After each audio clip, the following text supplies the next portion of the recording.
하나님께서 오늘 주일 아침 우리에게 주실 말씀은 창세기 33장 1절부터 4절 말씀입니다. 한 목소리로 봉독하시겠습니다. 시작.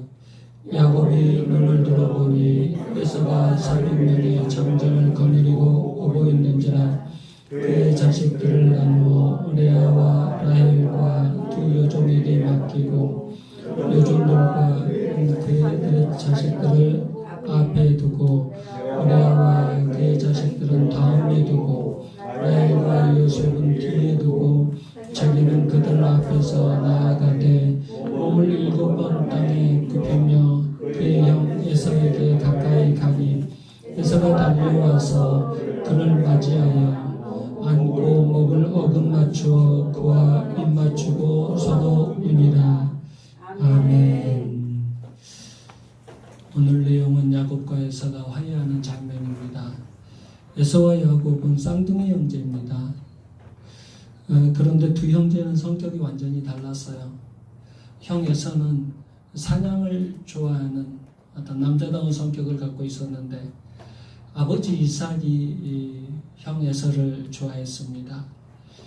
그런데 동생 야곱은 집안일을 좋아하는 여자다운 성격을 갖고 있었어요. 어머니 리브가의 사랑을 독차지했습니다. 그런데 어느 날 에서가 사냥을 하고 돌아왔어요. 배가 너무나 고파하는 모습을 동생 야곱이 보고 형한테 제안을 합니다. 형님, 형이 받은 그 장자의 축복을 나에게 파십시오. 그 장자권을 나에게 파십시오. 내가 팥죽 한 그릇 드리겠습니다. 이 팥죽 한 그릇과 장자권을 바꿉시다. 그렇게 제안했어요. 형 에서는 배고픔을 견디지 못하고 장자권을 동생 야곱에게 팔아버렸습니다. 장자권을 포기한다는 것은 아버지의 상속을 포기한다는 것입니다. 아버지의 유산을 포기한다는 것입니다. 그러니까 요즘식으로 하면은 짜장면 한 그릇에 아버지의 유산을 포기해버리는 거예요. 짬뽕 한 그릇에 아버지의 상속을 포기해버린 거예요. 이렇게 어리석은 일을 했던 겁니다. 이후에 아버지 이삭이 임종을 앞두고 맏아들 에서를 축복하려고 하는데 야곱을 사랑하는 어머니 리브가가 야곱에게 말해줍니다.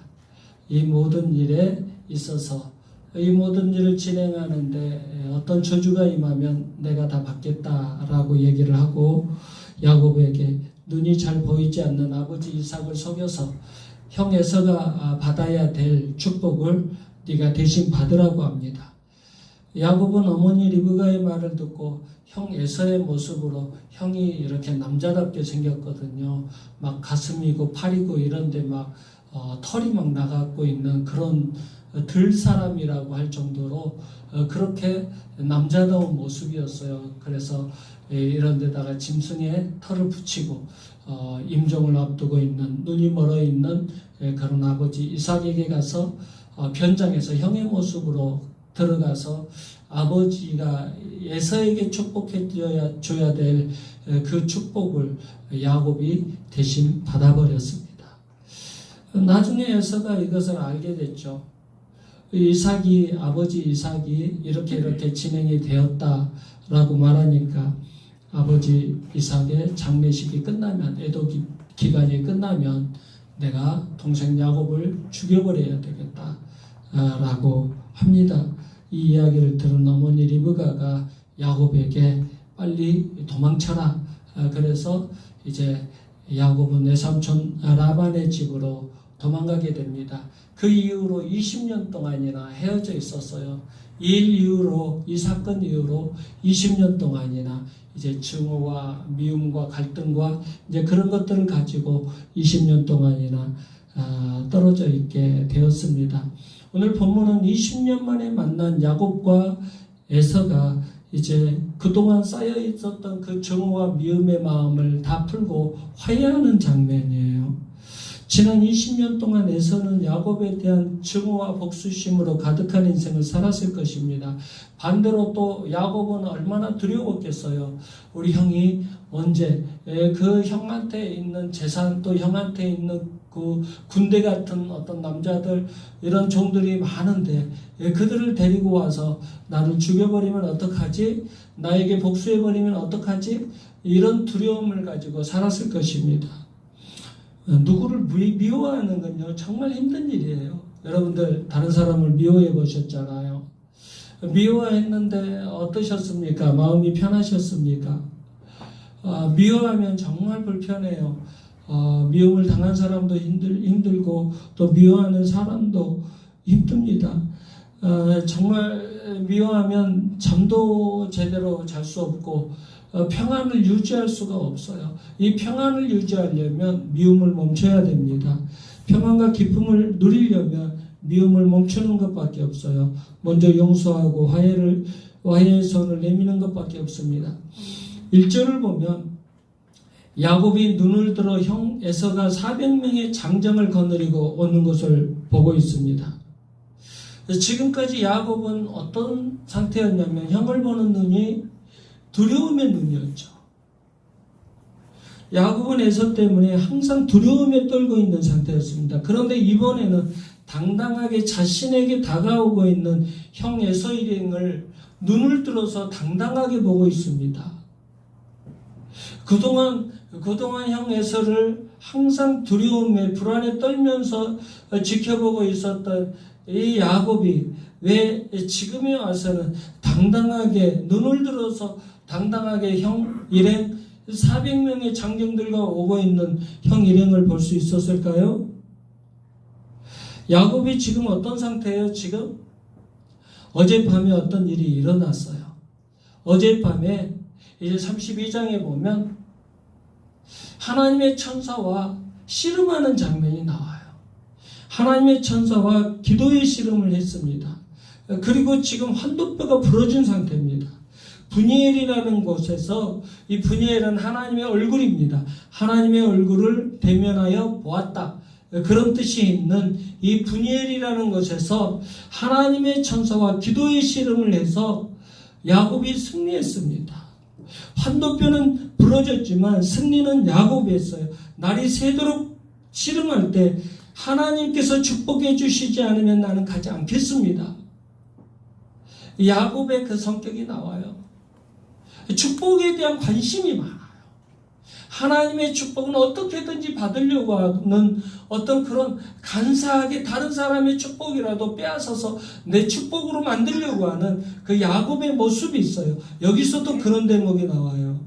하나님의 축복을 받지 않으면 나는 절대로 떠나지 않겠습니다 하고, 그래서 하나님의 천사와 씨름해서 야곱이 이깁니다. 야곱의 이름이 이때 뭘로 바뀌어지냐면 이스라엘로 바뀌어집니다. 그동안 야곱의 야곱의 이름을 갖고 살았는데, 야곱의 이름은 무슨 뜻이냐면 발 뒤꿈치를 잡다. 야곱은 쌍둥이였잖아요. 형 뱃속에서, 어머니 뱃속에서 있을 때 형보다 빨리 나오고 싶었어요. 그래서 형 발 뒤꿈치를 잡고 있어요. 그리고 야곱은 속이다, 간사하다, 그런 뜻을 갖고 있습니다. 그런데 하나님께서 지금 하나님의 천사와 기도의 씨름을 하고 이긴 야곱에게 뭐라고 이름을 붙여주냐면 이스라엘이다. 이스라엘이다. 하나님과 겨루어 이겼다. 하나님과 겨루어 이겼다라는 그런 내용을 하나님께서 그런 이름을 줍니다. 그러니까 지금 야곱은요 굉장히 충만한 상태예요. 영적으로 충만한 상태예요. 하나님의 천사와 씨름해서 이긴 상태예요. 정말 하나님 앞에 간절히 몸부림쳐서 하나님께서 축복해 주시지 않으면 저는 하나님 이것을 떠나지 않겠습니다. 간절히 기도해가지고 하나님의 응답을 받은 상태예요. 정말 지금 엄청난 축복의 시간입니다. 이 일 이후에 형 에서가 400명의 장정을 거느리고 오고 있는 것을 지금 목격을 했어요. 야곱은 더 이상 형이 두렵지 않았습니다.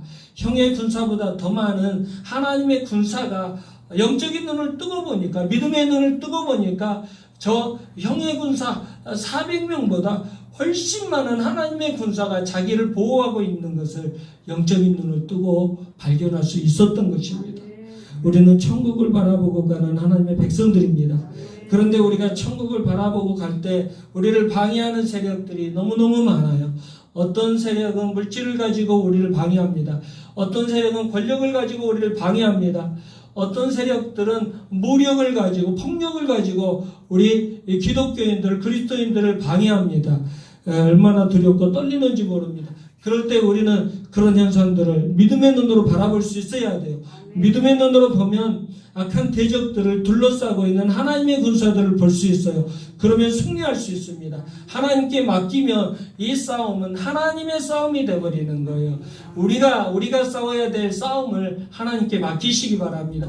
그러면 하나님과 대적과의 싸움이 되는 겁니다. 하나님과 마귀와의 싸움이 되는 겁니다. 하나님과 문제와의 싸움이 되는 거예요. 그러면 하나님께서 우리의 싸움을 대신 싸워주는 것이니까 우리는 100% 승리하는 거죠. 3절 보겠습니다. 3절 시작. 자기는 그들 앞에서 나아가되 몸을 7번 땅에 굽히며 그의 형 에서에게 가까이 가지. 아멘. 야곱은 형 에서 앞에 나아갈 때 땅에 몸을 7번 굽히며 나아갔습니다. 이것은 두 가지 뜻이 있어요. 첫째, 7번이라고 했잖아요. 7은 완전수입니다. 땅에 7번 얼굴을 대고 계속 이렇게 나아갔다는 거죠. 이것은 야곱이 완전하게 철저하게 과거의 잘못을 형 앞에서 회개했다는 거예요. 그런 뜻이 있어요. 그리고 두 번째는 지금 현재 야곱의 모습이 실제로 그렇다는 것입니다. 계속 야곱은 쩔뚝쩔뚝거리면서 땅에 얼굴을 대고 갑니다. 어제 어떤 일이 있었나요? 어젯밤에 어떤 일이 있었어요? 하나님의 천사와 씨름해서 야곱의 환도뼈가 부러진 상태예요. 허벅지 관절이 실제로 부러진 상태예요. 그래서 지금 쩔뚝쩔뚝하면서 계속 굽신굽신 이렇게 걸을 수밖에 없는 상태예요. 그래서 지금 야곱은 겨우겨우 형 앞에 쩔뚝쩔뚝하면서 지금 나올 수밖에 없는 상태예요. 형 에서가 이런 동생 야곱을 봤을 때 어떤 생각이 들었을까요? 그동안 복수심에 불타 있었겠죠? 그동안은 정말 내 동생 야곱을 보면 내가 죽여버릴 거야. 그런 생각을 하고 있었겠죠? 여러분들 어때요?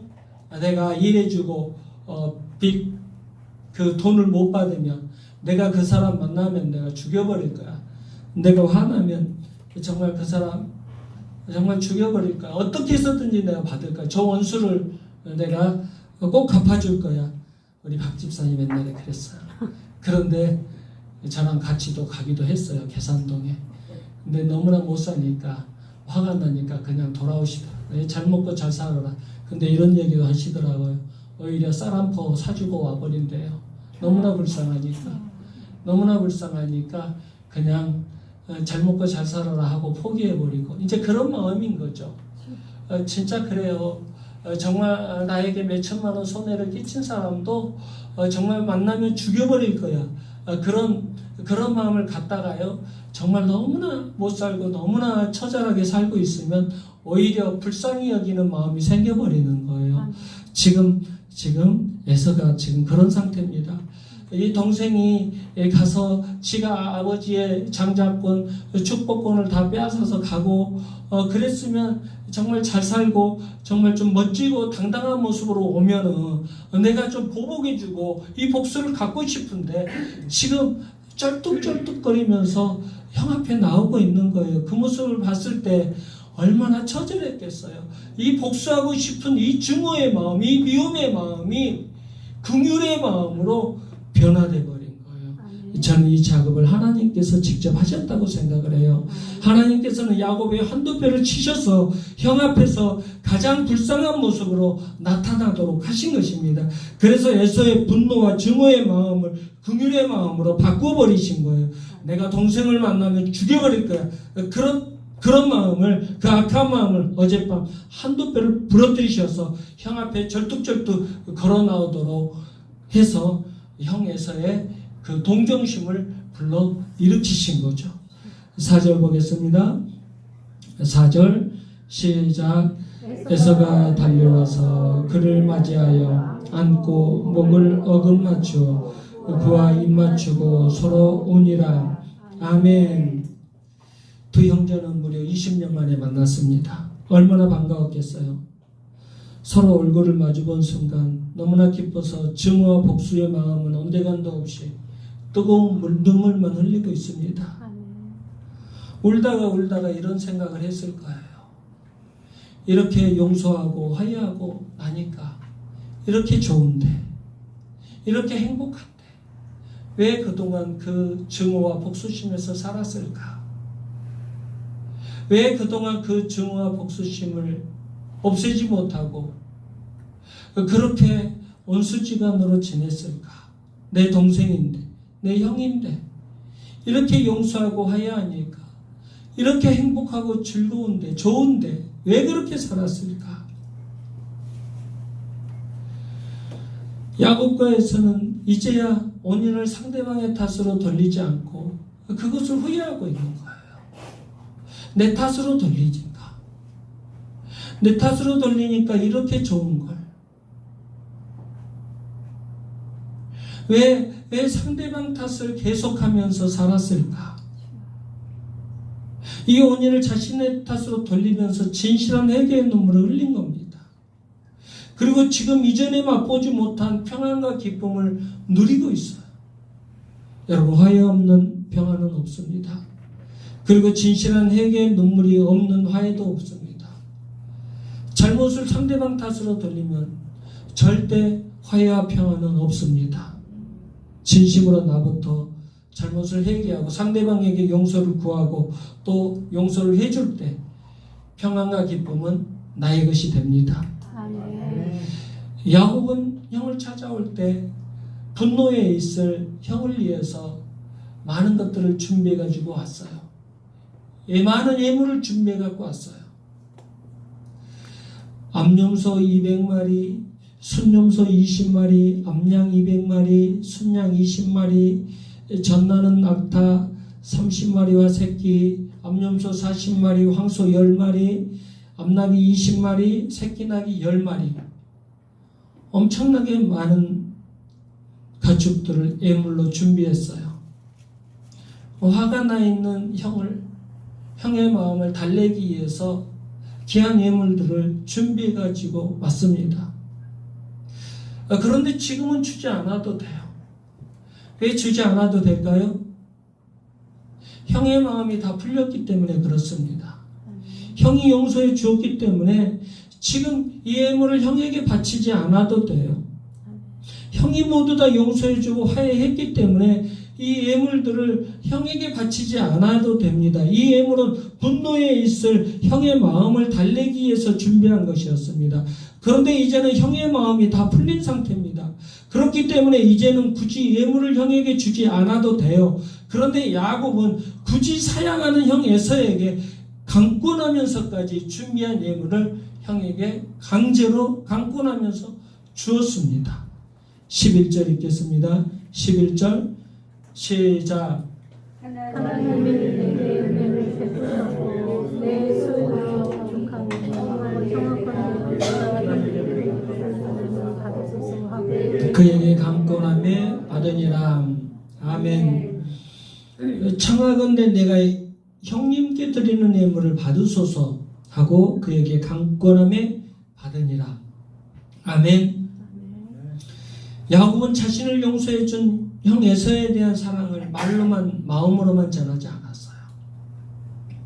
자신의 마음을 이 예물에 담아서 형에게 진심으로 전달해 주었습니다. 우리도 이런 것을 배워야 돼요.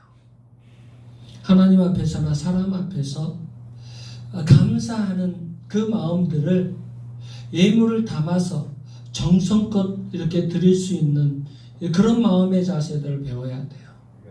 우리 그러잖아요. 그냥 말로만 하고 마는 경우가 있어요. 우리 기독교인들이 그래요. 말은 잘하네. 세상 사람들이 말은 잘하네. 교회 다닌다고 말은 잘하네. 그래요. 이런 소리 들으면 안 돼요. 왜 그런 말을 할까요?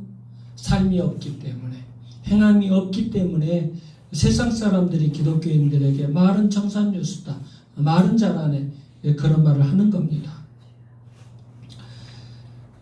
저희 어머니 소천하셨을 때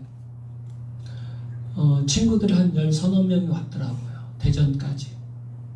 전라도에서 목회하는 친구도 있고, 인천에서 목회하는 친구도 있고, 충청도에서 목회하는 친구도 있고, 그런데 그래도 10-30명이 왔어요. 근데 나머지 한 160명 정도가 저희 동기들이거든요. 동기 단톡방에 수많은 친구들, 수십 명이 동기 단톡방에 뭐라고 하냐면 주님의 위로를 빕니다. 주님의 위로가 함께 하시길 기도하겠습니다. 형님 얼마나 힘드신지요. 하나님께서 위로해 주실 것입니다. 행남아 얼마나 힘드냐. 김 목사 많이 힘들지. 하나님께서 위로해 주시길 기도할게. 다 이렇게 왔어요. 그런데 직접 찾아와서 봉투를 준비해서 해주고, 그리고 안아주고 위로해주고 기도해주고, 그리고 또 어떤 친구들은 마지막 자리까지 장례식 그 화장터까지 찾아와서 마지막 예배까지 드려준 친구도 있어요. 여러분 어떤 친구가 기억나겠어요? 카톡으로 형님의 위로를 빕니다. 주님의 위로가 함께 하시길 기도하겠습니다. 이런 사람들 생각날까요? 한 사람도 생각나지 않습니다. 누가 했는지 안 했는지 관심도 없습니다. 그런데 그곳에 와준 친구들은요, 다 생각납니다. 다 생각나고 지금도 가끔 그 친구들 명단을 봅니다. 온 친구들을 따로 써놨어요. 너무나 고마워요. 10-30명의 친구들을 항상 봐요. 가끔 보면서 참 고마운 친구들이다, 이런 생각이 들어요. 하나님 앞에서나 사람 앞에서나 어떤 감사한 그 마음들을 예물로까지 바칠 수 있는 데까지 나아가야 돼요. 야고보 사도가 그랬잖아요. 평안히 가라, 덥게 하라, 배부르게 하라 하며 그 몸에 쓸 것을 주지 않으면 무슨 유익이 있으리요. 배고픈 사람이 왔는데 배고프냐? 야, 배고프게 다니면 안 되지. 밥 많이 먹고 다녀. 야, 덥냐? 야, 너무 덥게 지내면 안 되지. 시원하게 다녀. 춥냐? 야, 춥게 다니면 안 되지. 왜 시원하게 다녀? 시원하게 살아. 이런 식으로 말로 하면 무슨 유익이 있어요? 무슨 소용이 있어요? 쓸 것을 주지 않으면 무슨 유익이 있으리요? 말로만 마음으로만 하는 사랑에서 멈추지 마시기 바랍니다. 실제로 하나님께 예물도 드리고 사람들에게는 쓸 것도 공급해주는 그런 사랑까지 하시기 바랍니다. 11절을 보면 야고보는 형 에서에게 예물을 받도록 강권하면서 하나님께서 자신에게 은혜를 베푸셨기 때문에 소유가 족하다고 했습니다. 야고보는 자신의 소유를 하나님께서 은혜로 주신 것이라고 고백하고 있어요. 야고보는 많은 재산을 얻기 위해서 20년 동안이나 엄청나게 헌신하고 노력을 했어요. 그런데 야고보는 하나님의 은혜로 소유가 많아졌다고 고백하고 있어요. 자신의 노력을 자랑하지 않고 있습니다. 우리가 아무리 애쓰고 노력해도 하나님께서 은혜를 베풀어 주시지 않으시면 그 수고가 헛된 수고가 되어버립니다. 여호와께서 집을 세우지 아니하시면 세우는 자의 수고가 헛되며 여호와께서 성을 지키지 아니하시면 파수꾼의 깨어있음이 헛되도다. 아무리 인간이 노력하고 애쓰고 힘쓴다고 해도 그 일에 하나님께서 역사해 주지 않으시면 모두 다 헛된 일이 될 수도 있어요. 우리가 부유하게 되고 또 건강하게 되고 또 성공하게 되는 것, 그런 것이 우리의 노력 이전에 하나님의 은혜와 하나님의 기적과 하나님의 역사가 있었다는 것을 항상 인정하시고 감사하시기 바랍니다. 11절에서 야고보는 형에게 내 소유가 족하다고 했어요. 그런데 9절에서도 그래요. 형에서도 그렇게 말합니다. 내 동생이 내게 있는 것이 내게 족하다고 했어요. 내 동생아, 나도 내게 있는 것이 내게 족하다. 야곱도 11절에서 내 소유가 족합니다. 9절에서 형에서도 내 동생아, 내게 있는 것이 내게 족하다고 했어요. 그런데 여기서 형 에서가 족하다고 하는 것과 동생 야곱이 족하다고 하는 것은 엄격한 차이가 있습니다. 형 에서가 족하다고 한 이유는 나에게도 재산이 넘칠 정도로 많이 있다. 그러니까 나는 네가 가지고 온 거 필요 없어. 다시 가져가라. 이런 뜻에서 형은 족하다라는 표현을 썼습니다. 재산이 많다는 의미로 에서는 족하다고 표현한 겁니다. 그런데 야곱이 족하다고 하는 의미는 다릅니다. 11절에서 야곱이 뭐라고 합니까? 하나님이 내게 은혜를 베푸셔서 내 소유가 족합니다. 아멘. 동일하게 족하다는 표현을 썼지만 엄연히 달라요. 에서는 자신의 노력으로 재산을 많이 모았다는 의미로 족하다고 했고, 야곱은 하나님의 은혜로 소유가 풍성해졌다는 의미로 족하다고 했습니다. 한마디로 야곱은 하나님의 것, 나의 것, 이것은 다 나의 것입니다. 나는 하나님의 것, 나의 것, 모든 것을 다 가졌습니다.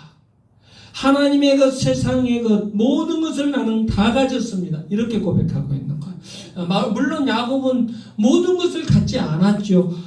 두 때나 되는 그 가축을 갖고 있지만은, 그러나 야곱은 실제로 모든 것을 가진 사람은 아닙니다. 그렇다면 야곱은 어떻게 해서 하나님의 은혜로 모든 것을 가졌습니다. 그래서 저는 족합니다. 이렇게 고백할 수 있었을까요? 어젯밤 사건 때문에 그런 거예요. 야복강 나루터에서 하나님의 천사와 기도의 씨름을 하고 나서 그때 하나님을 제대로 만난 겁니다. 그때 어떤 경험을 하냐면, 내 소유도, 내 인생도, 우리 가족도 모두 다 하나님의 소유구나. 하나님의 것이었구나. 하나님께서 인도해 주셔서 여기까지 왔구나. 하나님의 역사가 아니면 나는 여기까지 올 수가 없었구나. 내 소유도, 내 인생도, 우리 가족도 모두 다 하나님의 것이구나. 그것을 깨달은 거예요. 다윗은 이 진리를 이미 알고 살았어요. 여호와는 나의 목자시니 내게 부족함이 없으리로다고 고백했잖아요. 다윗이 그런 인생이었습니까? 사울왕에게 쫓겨다니는 인생이었습니다. 어쩐 때는 미친 사람처럼 흉내내고 살기도 했어요. 산으로 들로 굴로 도망다니는 인생을 살았습니다.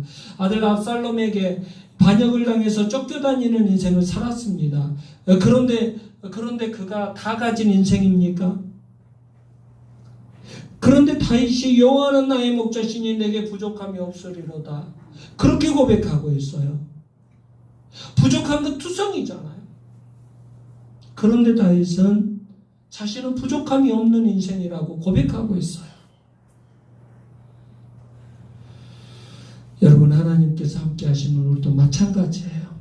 우리도 모든 것을 가진 자입니다. 우리는 모든 것의 주인이신 하나님을 아버지로 모신 자들입니다. 그래서 우리는 모든 것을 가진 자인 거예요. 하나님 아버지의 것은 자녀인 우리들의 것입니다. 자녀가 상속자잖아요. 우리는 상속자입니다.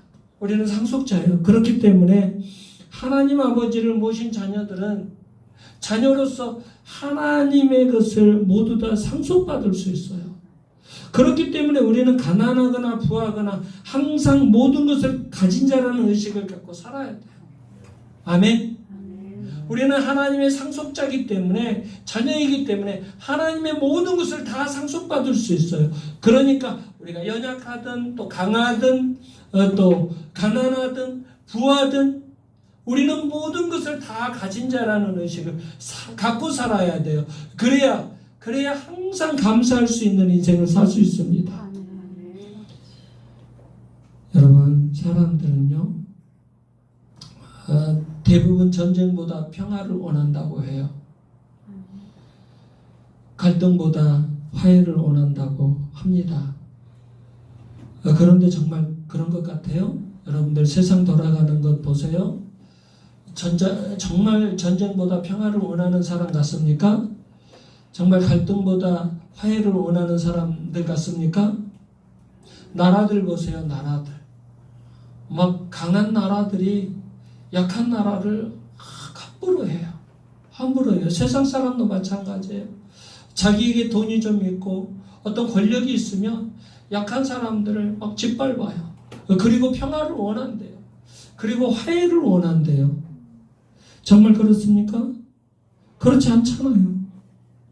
평화보다 전쟁이, 화해보다 갈등이 더 많이 일어나고 있잖아요. 평화가 사라질 때마다, 갈등이 일어날 때마다 오늘 말씀을 생각하시기 바랍니다.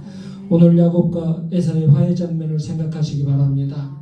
믿음과 겸손과 회개와 사랑으로 평화로운 세상을 만들어 가시기 주님의 이름으로 축원합니다. 기도하겠습니다. 하나님 감사드립니다.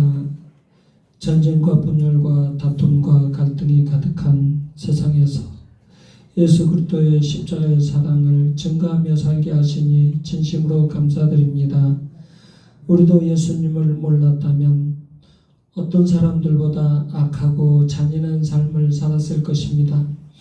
다른 사람들 잘 되는 것 배아파하고 내가 조금 서운한 일을 당하면 배로 갚아주는 그런 갈등과 분열을 저장하는 사람들로 살았을 것입니다. 그런데 예수님을 믿고 그렇게 살면 안 된다는 것을 배웠습니다. 예수님의 사랑을 받은 사람은 먼저 용서하고 사랑해야 된다는 것을 깨달았습니다.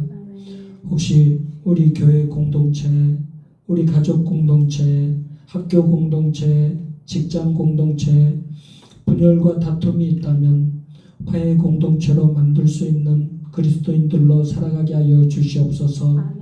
오늘 야곱과 에사의 화해 장면이 우리의 삶의 현장 곳곳에서 나타나도록 축복하여 주시옵소서. 예수 그리스도의 귀하신 이름으로 기도드리옵나이다. 아멘.